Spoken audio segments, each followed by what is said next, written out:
Hey, it's Matt. I'm back, and I'm going to tell you 10 things that will make your reception amazing. I've been to a lot of receptions in my life, and most of them were awesome. Some of them had a few things that made me cringe, or just things that weren't really great for guests. So I'm going to go over my top 10 killer tips to have the best reception ever.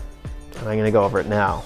Okay, this is my personal pet peeve. Tip 1, and if you've done this, I still love you, but I'm just going to tell you from my point of view, don't make your guests play games to eat. It sucks. It's fun for a few people, but for a lot of your guests, they don't know the other half of the group and they just want to chat. They sat at their table and now they got to play a game to eat. I was at a wedding, this was like 8 years ago. I was with the parents. Don't put me at the parents either. Don't put me at the parents' table. But I was with the parents. This is a true story, and it's full blame on the MC. It's not even the bride's fault. It's the MC. So the MC had everybody play games to eat, and I was sitting at the table with the parents right near the front to get a really good angle. Just the way the game worked, the parents were actually the last table to eat. It was crazy. It's like the mother and father of the bride. And I just remember thinking, just have an order. It doesn't offend anyone.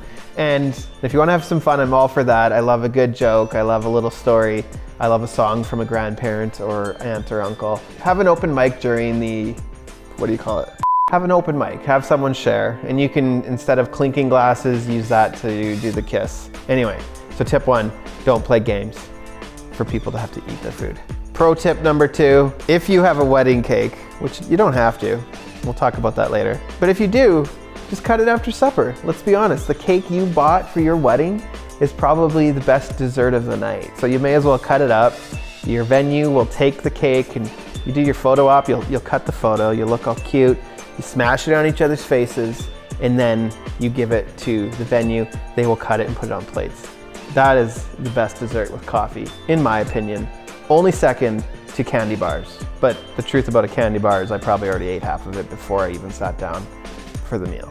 But seriously, I love candy bars. Tip number 3 for a killer wedding reception, do this one for me, have a candy bar.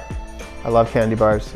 If you have kids at your reception, have a candy bar. If you don't have kids at your reception, have a candy bar. I'm gonna put it in my contract that you need to have a candy bar. So again, if you haven't had a candy bar at your wedding, I forgive you, but I have a little bit of resentment I'm holding inside, so candy bar. Okay, we kind of started with tip number 1. The MC has a really big part in the day. Choose a good MC. Choose someone who you think is funny. It could be that friend, it can be whoever. A good MC carries the night. Your guests are like split up, like one side of your guests knows you more, the other side knows your fiance more. They don't necessarily know each other. And you know what the best way for someone to remember something about you is a funny story or just a little bit of inside information. And your MC can make sure everybody has a good time. Tip number 5, this is your MC too. This is their job, but you can help them with this. Don't do boring wedding party introductions. Don't be like, hi, we have Matt, he's the best man. He has 3 kids and lives in Saskatoon. You could do that, but I almost fell asleep saying that. Instead, have your MC roast him or her or whatever. My favorite reception introductions are always when they embellish the story and roast the guests, or just have some fun with some stories about them growing up. Those are the most memorable things for me. Like I'll literally remember how a groom and the best man met because of stories like that. When we talk about your guests not knowing the whole room, people really connect with that kind of thing, and it's just really fun. And so it's all up to your MC. Have someone who's fun and can kind of roll with it. All right, step number 6, don't close your bar at all. Just don't close it. I've been to a few weddings where they don't have too many people running the bar, and then they'll close it for like dinner, but then they'll open it after dinner, but then speeches start right after dinner, and then people didn't get a drink during dinner, and then you have 200, well, I mean, not 200 people getting a drink, but like even 50 people in a line with 3 people to help. You don't want it to be time for speeches, and a third of your guests are standing waiting in line for a drink. Number 7, tradition. Don't worry about it. If you say the words, I have to, I should, I guess I should, things like that, you probably don't care about it. So with weddings, everybody knows everything you do costs money. Just don't do it if you don't want to do it, okay? Don't do it, except candy bars, do that. Slideshows, everybody loves a good slideshow. As a photographer, I know how to share a photo. Slideshows are awesome. Make sure everybody can see it. Make sure the projector screen's big enough. But the most important thing is just test it beforehand. Make sure that everything hooks up, you have your sound in. It's been a few weddings. I could count, probably take more than all my hands and toes to count the weddings I've been to where they start to play the slideshow and then the music's not happening and then 10, 15 minutes go by and we haven't watched a slideshow yet. And even more importantly, whoever made it, they spent more time than you can ever imagine, and they'd probably be embarrassed to even admit it. It takes a lot of work to make a good slideshow, scanning in old photos and putting it together with music. Just test it beforehand, make sure it's in a place everybody can see. They're such a good part of the evening. Everybody loves photos. This one's a classy one, and you can take this or leave it.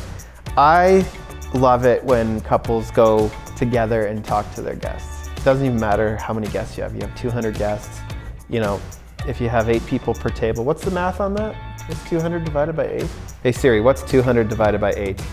200 divided by 8 is 25. 25 tables.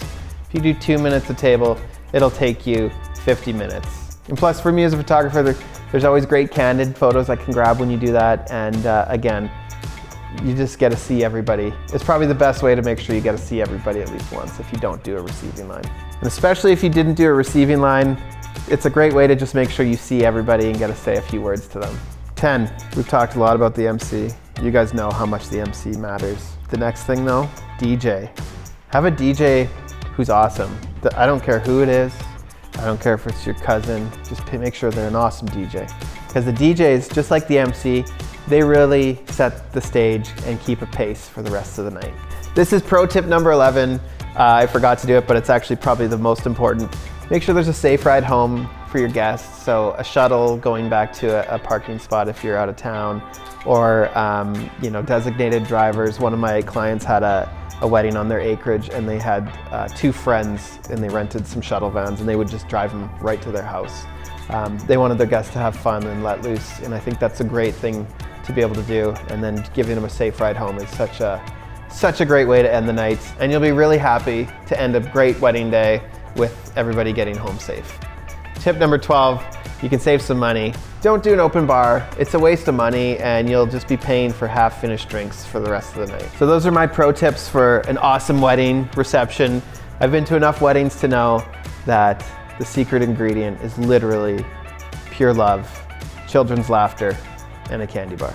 I hope that's helpful. We'll chat soon.